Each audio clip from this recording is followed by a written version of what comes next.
তো এখানে দিয়ে দিচ্ছি কাঁকড়ার হাঁসগুলো। এদিকে এই যে দেখেন, এটা হচ্ছে কাঁকড়ার ঠ্যাং। উপরের যে আবরণটা আছে ওটা ভাঙলেই ভিতরে দেখা যায় কাঁকড়ার হাঁস। প্রিয়মান, আশা করি সবাই ভালো আছেন। তো দেখেন, এখানে হচ্ছে যে ক্যামেরা বাঁধতেছি। তো এই ক্যামেরাগুলো হচ্ছে যে হাঁস নিয়ে রান্না হইব খুব সুন্দরভাবে। তো দেখতে থাকেন সম্পূর্ণ ভিডিওটি, আর দেখেন ক্যামেরা কীভাবে হচ্ছে যে বাঁধতেছি, এবং এরপর হচ্ছে যে কীভাবে এগুলো হাঁস লই এবং হাঁসগুলো কীভাবে উঠাই। সবচেয়ে টেকনিকের বিষয় হচ্ছে যে হাঁসটা উঠানো। তো হাঁসটা কীভাবে উঠাই সেটাও দেখেন। আশা করি ভালো লাগবে ভিডিওটা। আর হচ্ছে যে এটা অনেকে জানেন না আপনারা হাঁস উঠাইতে। তো দেখতে থাকেন সম্পূর্ণ ভিডিওটি, আশা করি ভালো লাগবে।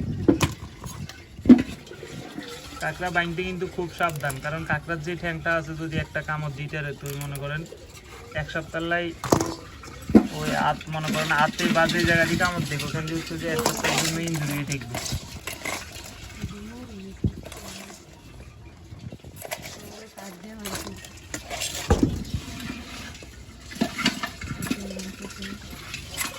কাঁকড়ার গায়ে কিন্তু ক্লোজ না থাকলে কাঁকড়া বাঁচে না। তো এই জন্য হচ্ছে যে ড্যাগ বলেন বা কয়ে বলেন, সব কিছু হচ্ছে যে গাড়াই গেছে। এই যে একটা ঠ্যাং, এই যে কামড়ে ধরলে প্রস্তুত। কিন্তু যদি একটু ভুলবশত হাত স্লিপ খায় তাহলে কিন্তু ঠ্যাং ছুড়ে গেলে কামড় দিল। তো এদিকে হচ্ছে যে একটু সাবধান থাকতে হবে।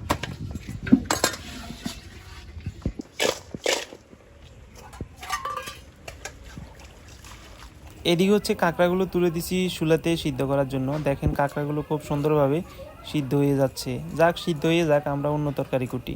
হচ্ছে যে এদিকে আলু দিই আর হচ্ছে যে কচু দিই। এই যে দেখেন এখানে কচু করতেছি, আলু দিয়ে কচু দিয়ে আর হচ্ছে যে কাঁকড়া দিয়ে রান্না করব। খুব মজাদার একটা রান্না হবে আজকে।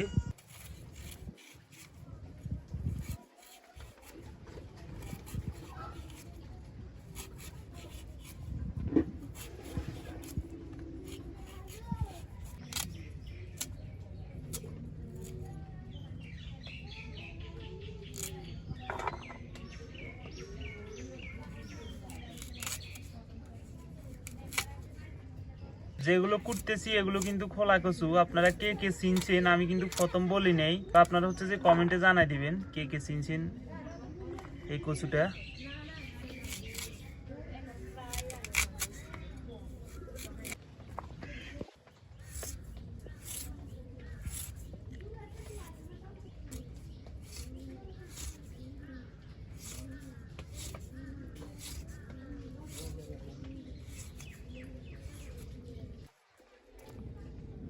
এদিকে হচ্ছে কচুগুলো উঠাই দিছি সিদ্ধ হওয়ার জন্য চুলাতে।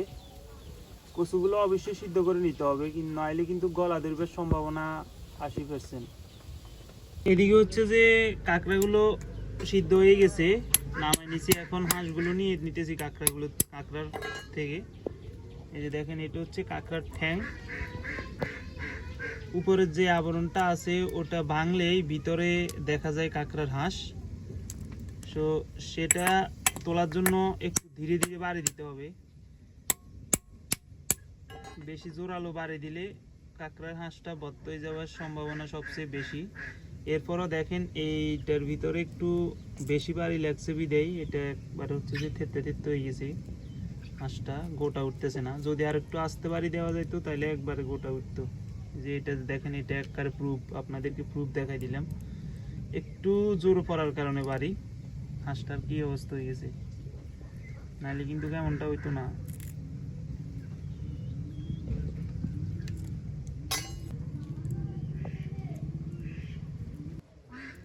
যত আস্তে হালকা করে বাড়ি দিয়ে হচ্ছে যে কাঁকড়ার যেই উপরের আবরণটা আছে ঠ্যাঙের লাল, ওইটা যত সুন্দরভাবে হালকা বাড়ি দিয়ে ভাঙা যায় তত ভালোভাবে হাঁসটা উঠে।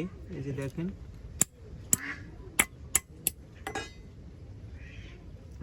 এই যে এটা খুব সুন্দরভাবে গোটা উঠতেছে এবং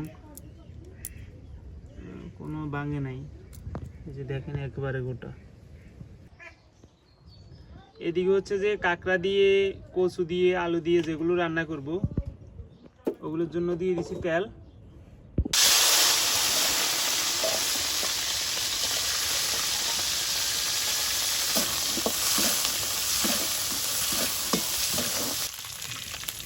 হলুদের গুঁড়া,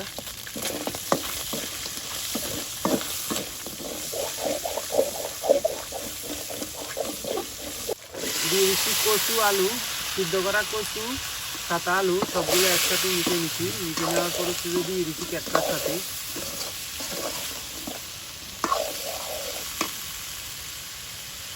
লবণ,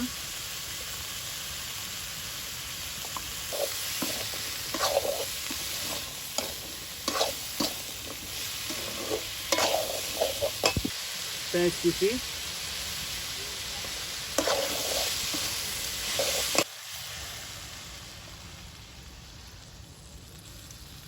দিয়ে দিচ্ছি পরিমাণ মতো জল।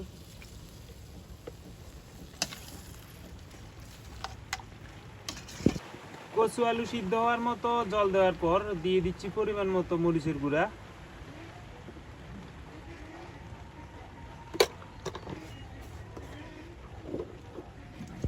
যে এগুলো হচ্ছে কাঁকড়ার বড়ি আর কি। তো দেখেন কিভাবে হাঁস নিতেছি। তো এটা নেওয়ার সময় কিন্তু খুব সাবধান, মানে সুন্দরভাবে নিতে হবে, কারণ এটার ভিতর হচ্ছে যে সারা টারা থাকে গেলে খাইতে তেমন একটা ভালো লাগতো না, বা মুখে সারা পড়বো। এই যে একদম নিখুঁতভাবে বাছাই করে নিতে হবে। এই যে দেখেন,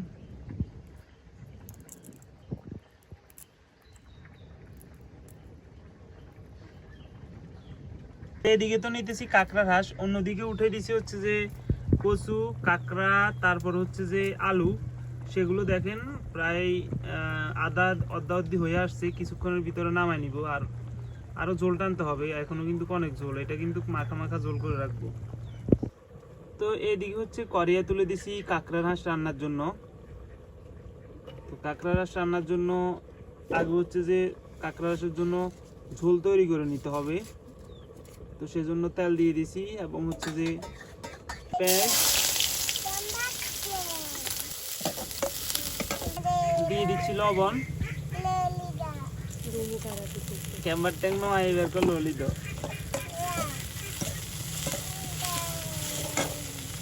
হলুদের গুঁড়া দিয়ে দিচ্ছি, মরিচের গুঁড়া, জল,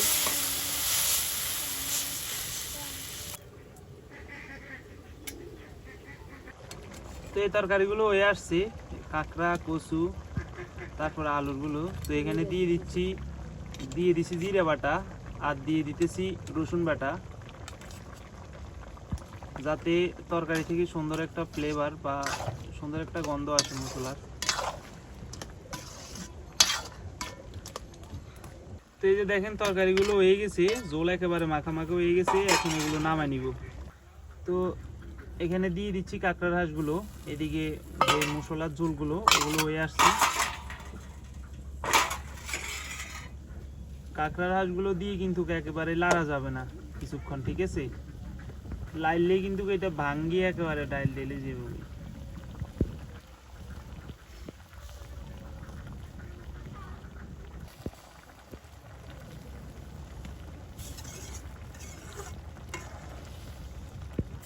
তো এই যে দেখেন তরকারিগুলো হয়ে আসছে, একেবারে ক্যামেরা সে ঝোলটা নিয়ে আসছে, আর একটু টানতে হবে, এরপরে নামাই নিব।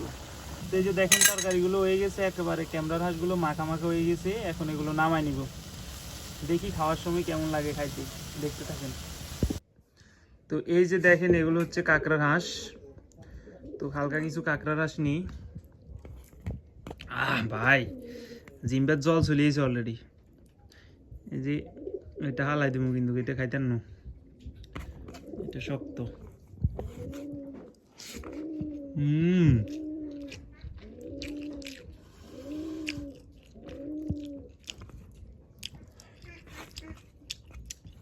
এইসব তরকারি দি 2-3 থাল ভাত খান কোনো ব্যাপার না।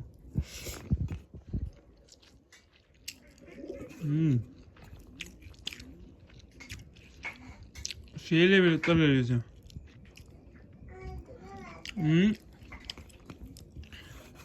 মশলা টশলা দিছি তো সবগুলো।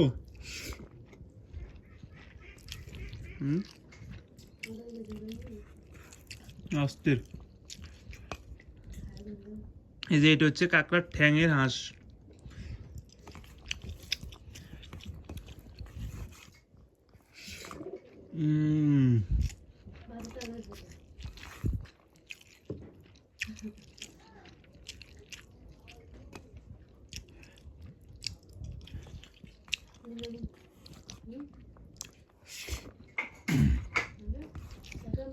খুব সুস্বাদু লাগতেছে।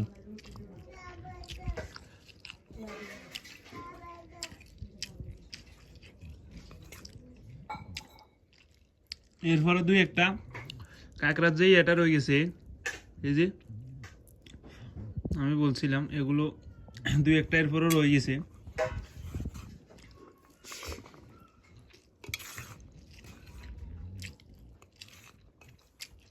দেখা যাক, কাঁকড়া রস তো খাইলাম, এবার নেওয়া যাক এই যে আলু দিয়ে, কচু দিয়ে আর কাঁকড়া দিয়ে। দেখা যাক কেমন হয়েছে।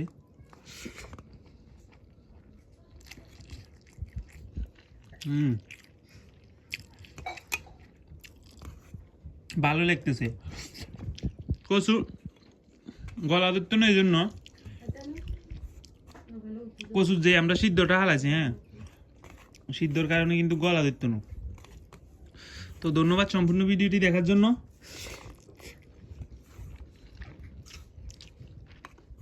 মন চাইলে এই রান্নাটি আপনারা বাড়িতে খাইতে পারেন। দেখা হবে পরবর্তী কোনো ভিডিওতে। ভালো থাকবেন সবাই।